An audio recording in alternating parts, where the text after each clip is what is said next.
there, chipmunks! Welcome to the AMP Cycling Ride Review Series. I'm your host, Angry Chipmunk, and today we're in Germany riding Obernautalsperre. This route is available on Rouvy, so let's get right to it. This is quite a short route at just 9.5 kilometers long, but with a reasonable amount of elevation gain for the distance at 137 meters. The whole ride averages just 1%, but will max out at 10%. There's just the one Strava segment included on Rouvy, with just the one on Strava as well. There are a few smaller hills along the way, spread pretty evenly throughout the route.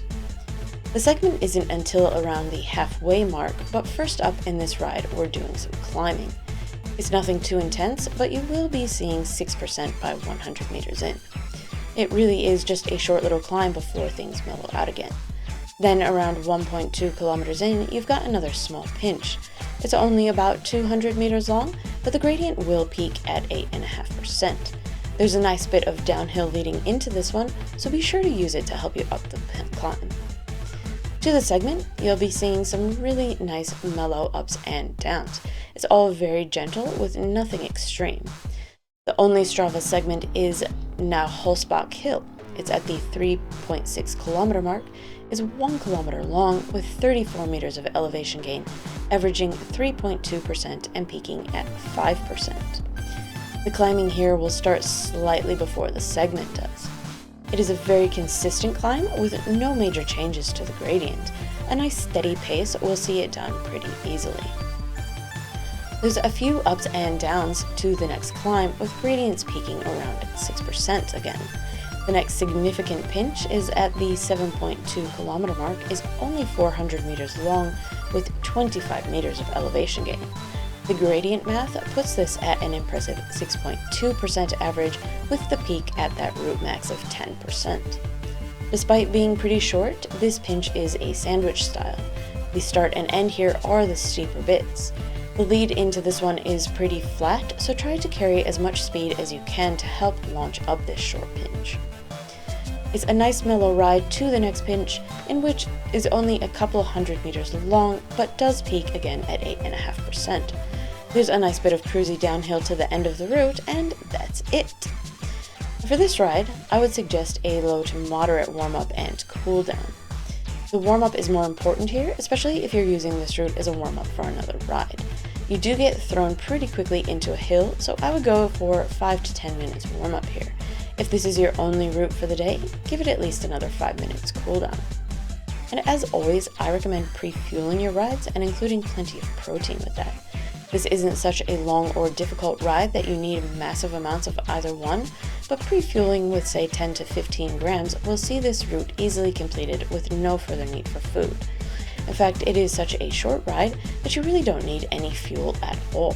It's a good one for those calorie deficit days. And if you're using this as a warm-up ride for another ride, fuel for that ride as you normally would. The view on this ride is amazing. This route follows around a lake and is some kind of shared path. I actually love these kinds of routes as they give a super immersive feel. I have frequently ridden similar routes in real life in Sydney, so hopping onto the local path for a quick cruise feels right at home. There's not heaps of the lake views, but the surrounding countryside really makes up for it. The path looks very well used, which is always great. The only detractor is a few large piles of chopped trees on the side of the road, but what can you do? I tried to push this one a bit and finished it in just under 20 minutes on 100% difficulty emulation. With needing a short warm-up and cool down, I would say to budget anywhere from 20 to 45 minutes, depending on how you want to ride. It's definitely a good choice for those with time restrictions, or if you're just wanting something a bit more laid back and cruisy. You could definitely pause this and pick it up again later if you need to, but it's so short I would say to try and finish it all in one hit.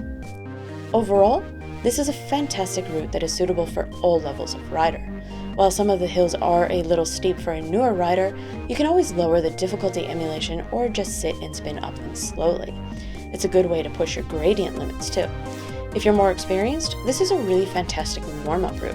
It's a lot more fun than mindless sitting and spinning and gives the legs a practical warm-up. For this route, I give a 5 out of 5. I really love this route. A really nice shared path around the lake is what casual, fun cycling is all about to me. It's great to see so many people using the path, and that adds to my enjoyment of it. I definitely have loved these German path routes, and it really makes me want to check them out for real someday. For the climbs, 2 out of 5 to 3.5 out of 5. The main climb is not too difficult, just keep a consistent spin and it's sugar cookies. The next couple of pinches have much steeper gradients, but they are also both quite short. It's either a pushy punch or sit and spin situation. For the view, 5 out of 5.